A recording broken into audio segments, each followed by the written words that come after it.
जादुई जंगल की रहस्यमयी कहानी। बहुत समय पहले हिमालय की गोद में बसा एक गांव था जिसका नाम सुरम्यपुर था। यह गांव ऊंचे पहाड़ों और हरे भरे जंगलों से घिरा था। गांव के लोग बताते थे कि इन जंगलों में एक जादुई हिस्सा है जिसे चमत्कारी वन कहा जाता था। इस वन में कई रहस्य और चमत्कारी शक्तियां छुपी थीं, लेकिन वहां जाना मना था क्योंकि कहा जाता था कि जो कोई वहां गया वह कभी वापस नहीं लौटा। कहानी की शुरुआत। सुरम्यपुर में एक लड़का रहता था जिसका नाम आर्यन था। आर्यन बहुत जिज्ञासु और साहसी था। वह से ही चमत्कारी वन की कहानियां सुनता आ रहा था। उसके दादा बताते थे कि यह वन इच्छाएं पूरी करता है, लेकिन यह केवल उन्हीं को कुछ देता है जो सच्चे दिल से कोशिश करते हैं और उसका सम्मान करते हैं। एक दिन गांव में अचानक सूखा पड़ गया। खेतों में फसलें सूख गईं और पानी के स्रोत भी सूखने लगे। गांव के लोग परेशान हो गए। उन्होंने अपने देवताओं से प्रार्थना की, लेकिन कोई राहत नहीं मिली। आर्यन ने तय किया कि वह चमत्कारी वन में जाएगा और अपने गांव के लिए मदद मांगेगा। जंगल का सफर। आर्यन ने एक सुबह चुपचाप अपनी यात्रा शुरू की।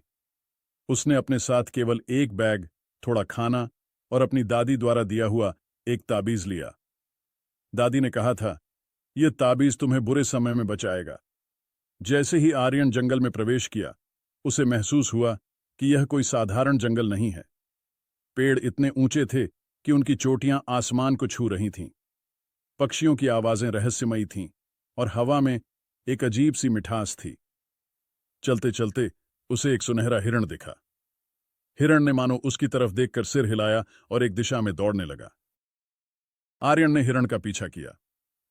थोड़ी देर बाद वह एक बड़ी झील के पास पहुंचा। झील के पानी में 7 रंग चमक रहे थे। अचानक झील के किनारे से एक परी प्रकट हुई। परी ने मुस्कुराते हुए कहा, ओ साहसी बालक, तुम इस जंगल में क्यों आए हो? आर्यन ने विनम्रता से जवाब दिया, मैं अपने गांव को बचाने के लिए मदद मांगने आया हूं। वहां सूखा पड़ा है और लोग बहुत परेशान हैं। पहला परीक्षण। परी ने कहा, इस जंगल में प्रवेश करने वाले को अपनी नीयत साबित करनी पड़ती है। तुम्हें 3 परीक्षण पास करने होंगे। अगर तुम सच्चे दिल से इन्हें पूरा कर सकोगे तो जंगल तुम्हारी मदद करेगा। आर्यन ने सहमति दी। पहला परीक्षण था सच्चाई का दर्पण। परी ने उसे एक जादुई दर्पण दिया और कहा, इसमें केवल वही देख पाएगा जो अपने दिल में झांक सकता है। आर्यन ने दर्पण में देखा। पहले तो उसे कुछ नहीं दिखा, लेकिन धीरे धीरे उसने अपने गांव के लोगों को देखा जो मदद के लिए रो रहे थे। उसने अपने मन में उनकी तकलीफों को महसूस किया और उनकी भलाई की कामना की। दर्पण चमकने लगा और टूटकर हीरे के टुकड़ों में बदल गया।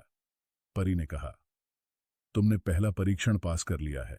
दूसरा परीक्षण। अब आर्यन को जंगल के गहरे हिस्से में ले जाया गया। वहां एक विशाल पेड़ था जिसकी जड़ें लाल और हरी रोशनी में चमक रही थीं।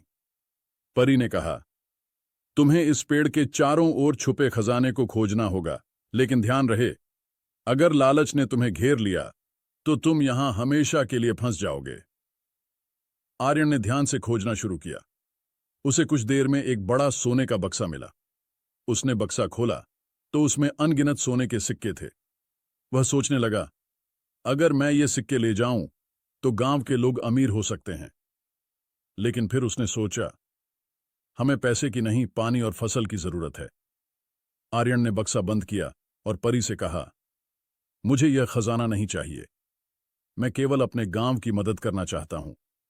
परी खुश होकर मुस्कुराई और कहा, तुमने दूसरा परीक्षण भी पास कर लिया है।